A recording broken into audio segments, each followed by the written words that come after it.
All right, friends, here we go. Time for Number of the Stars, Chapter 16. Hard to believe there's only 2 chapters left. Chapter 16 is called I Will Tell You Just a Little. Poor Blossom, Uncle Henrik said, laughing after dinner that evening.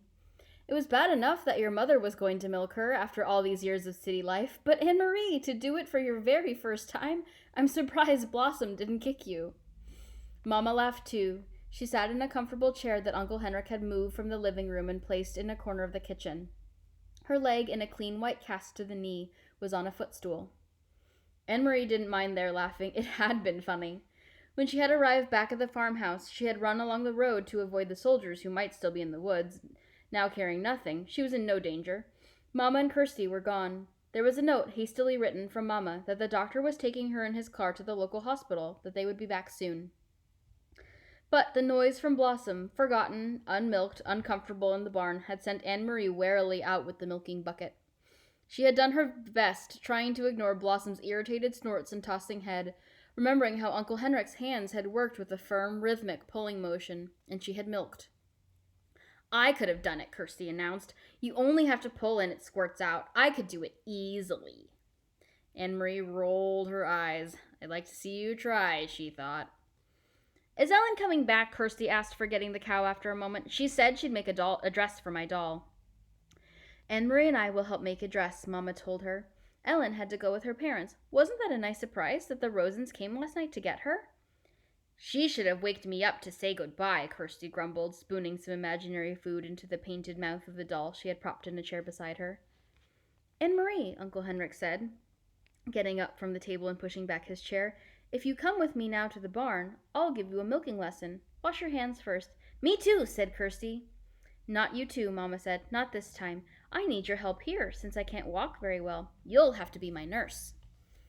Kirsty hesitated, deciding whether or not to argue. Then she said, I'm going to be a nurse when I grow up, not a cow milker, so I have to stay here and take care of Mama.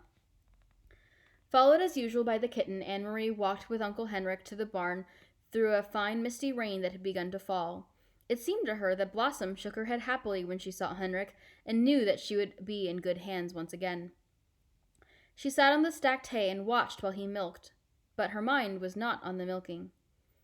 Uncle Henrik, she asked, where are the Rosens and the others? I thought you were taking them to Sweden on your boat, but they weren't there.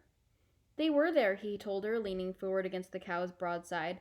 You shouldn't know this. You remember that I told you it was safer not to know. But, he went on, as his hands moved with their sure and practiced motion, I will tell you just a little, because you were so very brave. Brave? Anne-Marie asked, surprised. No, I wasn't. I was very frightened. You risked your life. But I didn't even think about that. I was only thinking of... He interrupted her, smiling. That's all brave means. Not thinking about the dangers. Just thinking about what you must do. Of course you were frightened. I was too today. But you kept your mind on what you had to do. So did I. Now, let me tell you about the Rosens. Many of the fishermen have built hidden places in their boats. I have too, down underneath. I have only to lift the boards in the right place, and there is room to hide a few people. Peter and the others in the resistance who work with him bring them to me and to the other fishermen as well. There are people who hide them and help them all the way to Gleihle. Anne-Marie was startled. Peter's in the resistance? Of course, I should have known. He brings Mama and Papa the secret newspaper, De Frey Danska, and he always seems to be on the move. I should have figured it out myself. He is a very, very brave young man, Uncle Henrik said. They all are. Anne-Marie frowned, remembering the empty boat that morning. Were the Rosens and the others there then, underneath, when I brought the basket? Uncle Henrik nodded. I heard nothing, Anne-Marie said. Of course not. They had to be absolutely quiet for many hours. The baby was drugged so that it wouldn't wake up and cry. Could they hear me when I talked to you? Yes. Your friend Ellen told me later that they heard you, and they heard the soldiers who came to search the boat. Anne-Marie's eyes widened. Soldiers came? She asked. I thought they went the other way after they stopped me.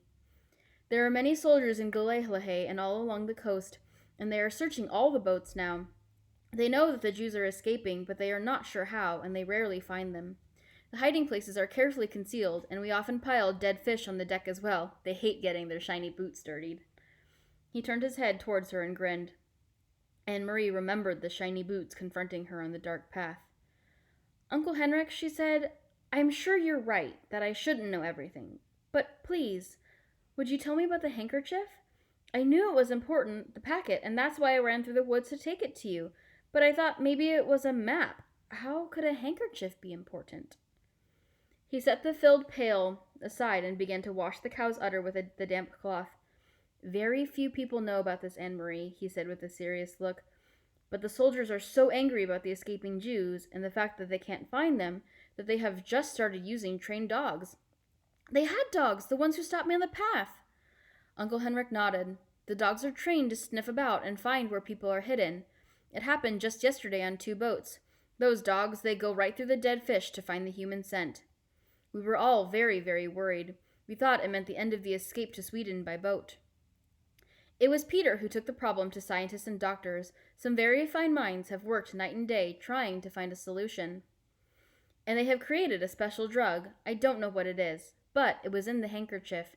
It attracts the dogs, and when they sniff at it, it ruins their sense of smell. Imagine that! Anne-Marie remembered how the dogs had lunged at the handkerchief, smelled it, and then turned away. Now, thanks to Peter, we will each have such a handkerchief, each boat captain. When the soldiers board our boats, we will simply pull the handkerchiefs out of our pockets. The Germans will probably think we all have bad colds. The dogs will sniff about, sniff the handkerchiefs we are holding, and then roam the boat and find nothing. They will smell nothing. Did they bring the dogs to your boat this morning? Yes, not 20 minutes after you had gone. I was about to pull away from the dock when the soldiers appeared and ordered me to halt. They came aboard, searched, and found nothing. But by then, of course, I had the handkerchief. If I had not, well... His voice trailed off, and he didn't finish the sentence. He didn't need to. If she had not found the packet where Mr. Rosen had dropped it, if she had not run through the woods, if the soldiers had taken the basket, if she had not reached the boat in time, all of the ifs whirled around in Anne-Marie's head. They are safe in Sweden now, she asked. You're sure? Uncle Henrik stood and patted the cow's head. I saw them ashore. There were people waiting to take them to shelter. They are quite safe there.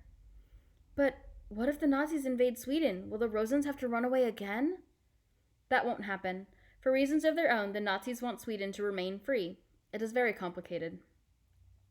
Anne-Marie's thoughts turned to her friends hidden under the deck of the Ingeborg. It must have been awful for them so many hours there, she murmured. Was it dark in the hiding place? Dark and cold and very cramped. And Mrs. Rosen was seasick even though we were not on the water very long. It is a short distance, as you know. But they are courageous people, and none of that mattered when they stepped ashore. The air was fresh and cool in Sweden. The wind was blowing. The baby was beginning to wake as I said goodbye to them. I wonder if I will ever see Ellen again, Anne-Marie said sadly. You will, little one. You saved her life, after all. Someday you will find her again. Someday the war will end, Uncle Henrik said. All wars do. Now then, he added, stretching, that was quite a milking lesson, was it not? Uncle Henrik, Anne-Marie shrieked, and then began to laugh. Look, she pointed. The god of thunder has fallen into the milk pail. Silly kitty. All right, that was chapter 16. See you next time for the last and final chapter, chapter 17.